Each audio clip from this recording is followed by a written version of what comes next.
out of the box or out of the wall, whatever you want to call it, we have, boom, Alien. So I totally forgot the new Alien movie is coming out soon. So $20, these movies are going to come after the review of the new Alien movie. But anyway, I'm going to rewatch every single Alien movie. They're either going to be the director's cuts or the special edition cuts, and we will let you know what I think about the whole series, except Alien versus Predators. Predator, yeah.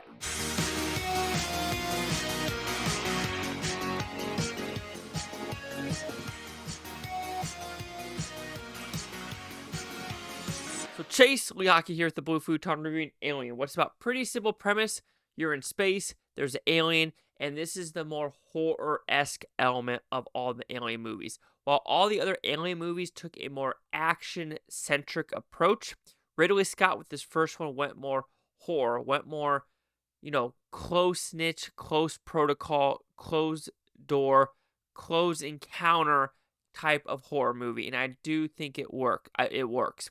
So look at the 4K quality. It's fan-freaking-tastic. It is so baffling to me now where you have these movies from 79. Of course, these special editions from 03, but it's still a 79 movie. Am I right? 79, 78, 79? Yeah, 79 movie.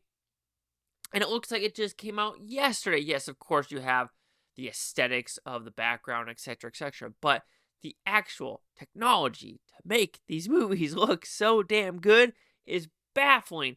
How the alien looks in 4K, Sigourney Weaver, etc., etc. I mean, it is top tier, just crisp colors, deep blacks, and just a fun time overall. And thank God that they decided to put both versions in 4K. I truly despise companies that when they do a 4K cut and it's theatrical and a director's cut, they only put the theatrical cut on 4K. It's laziness in my opinion, and it's a slap in the face to the consumers. Luckily, Fox didn't do it with this one. But as a movie-going experience, I had a freaking great time. This is a slow burn. It took, if I'm not mistaken, at least with the special edition cut, you don't see the true alien until like 50-ish minutes into the film because you're trying to get to know the characters. The hypersleep. Who are they? What do they bring to the table? What are their jobs? The cooks. Do they want the funds from this corporation? Etc., etc. And I got to know these characters. And that's a smart thing because they're not throwaway characters. Each character has its own issues, its own problems, and the reason why you should care for each character. Also, I've seen this movie a couple times, but there's still some things when I rewatch it, maybe because it is the 03 version, where I was like, oh, I totally forgot that was in the movie. Oh, I totally kind of forgot that twist. Or, oh shit, I totally forgot that character, who's a pretty predominant actor, dies a lot sooner than I remember. So I do like those oh shit moments that are in this film. So I know when looking at this and Aliens, I know for a fact a lot of people really do enjoy the James Cameron Aliens movie over this one, because this one is, like I said, it's more close niche. It's close corridors, and you are just on the spaceship, and that is it. And it is a more methodical movie about understanding who these aliens, understanding the face huggers, and I like that they brought this to the table. Of course, there are some errors in the movie where you know for a fact the face huggers and the alien has acid blood, if you want to put it that way. And there are some elements where you're like, ooh, acid did hit there. Why is it not having the same effect as like that metal crate or that human? But I really liked this movie when it had the alien coming out of the guy's chest. Good fun fact if you didn't know, a lot of the actors did not know that was going to happen, or a lot of the blood spurts. So the horror on their face of the blood coming out of the chest is real reactions. So that's really smart for Ridley Scott to keep it on the hush-hush, as well as the actor. I want to say the actor was John Hurt, to, keep it on the down low, to have fun with this script. I think this, like I said, the script's good. The look of the movie is awesome. And I guess when rewatching this, because I remember watching Prometheus, like without watching any of the Alien movies. I saw the Alien movies, but it's been years, right? So I watched Prometheus.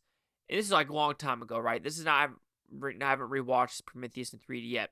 But I just remember going like, what does this have to do with anything? That weird ship, that weird horseshoe ship, the alien. But my goodness, maybe it's just the 03 version. Now it's connecting. And I'm like, oh my God, really, really smart of them. But it also makes me wonder now, did the 79 version have that cut?